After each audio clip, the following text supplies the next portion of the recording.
que nesse último depoimento de Mauro Cid, à Polícia Federal, o ex-ajudante de ordens disse que foi orientado pelo general Braga Neto, mais uma aí questão relacionada a Braga Neto, que foi orientado pelo general Braga Neto a conseguir com o PL, o partido de Bolsonaro, recursos para financiar os atos golpistas de 8 de janeiro. Na coluna, ela destaca uma mensagem no celular de Cid. Ele ofereceu R$100 mil ao major Rafael Martins de Oliveira para ajudar a bancar a ida de um pessoal, entre aspas, para Brasília para ajudar nas manifestações. As próprias mensagens indicam que esse pessoal, entre aspas, era um grupo de kids pretos, que são os chamados integrantes da tropa de elite do Exército. A informação de que Braga Neto indicou onde conseguir o dinheiro transformou o ex-candidato a vice em um personagem central nessa trama golpista, que é mais um pouco, né, o Sakamoto, de identificar a origem do dinheiro, dos financiadores, o papel do PL. Tem vários pontos aí nessa declaração aí de Mauro Cid à Polícia Federal, né?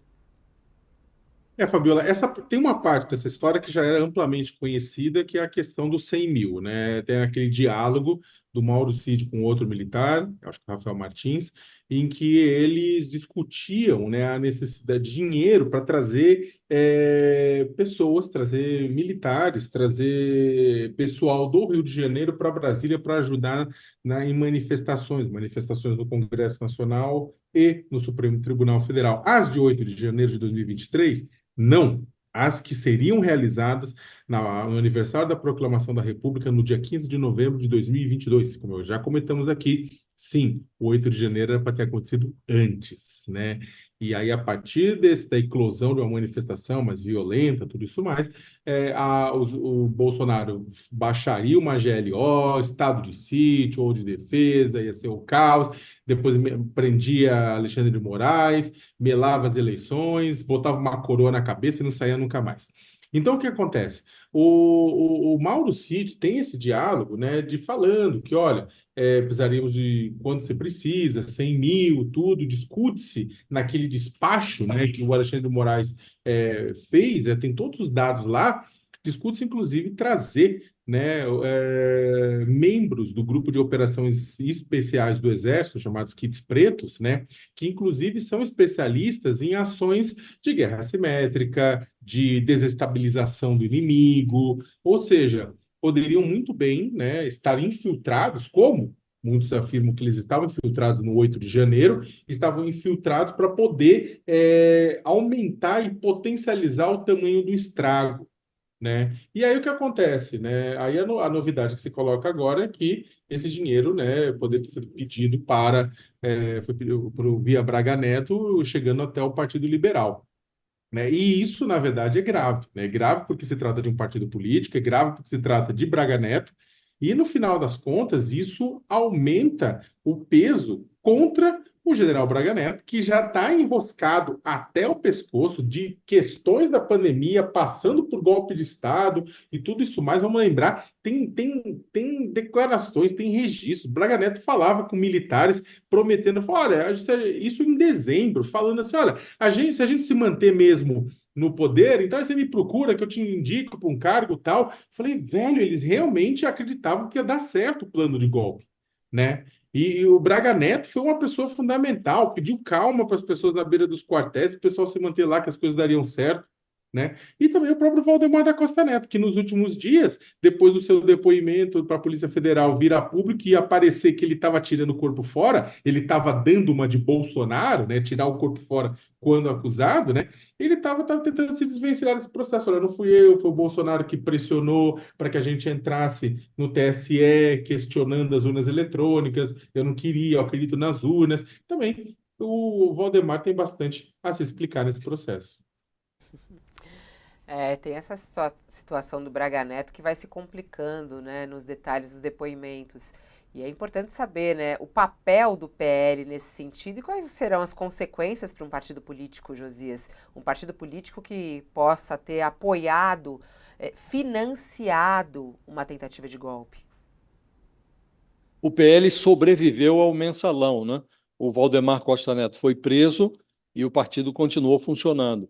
Mas, muito provavelmente, à medida que essa investigação vai avançando, o senador Humberto Costa até já fez uma provocação à Procuradoria-Geral da República, pedindo que seja analisada a situação do PL, né? E alguém vai pedir a cassação do registro do partido, né? Acho improvável que ocorra. Agora, o Valdemar Costa Neto claramente ele está numa rota que sinaliza, está enxergando uma placa que sinaliza a cadeia novamente, né? Ele que já passou por lá, né? E há uma preocupação da Polícia Federal, depois de mapear os movimentos do Bolsonaro, o Bolsonaro já está cercado, nesse caso da tentativa de golpe, né? As reuniões que realizou, as conversas que manteve, tudo está já mapeado, o xadrez em relação ao Bolsonaro, o quebra-cabeças, ele já foi montado.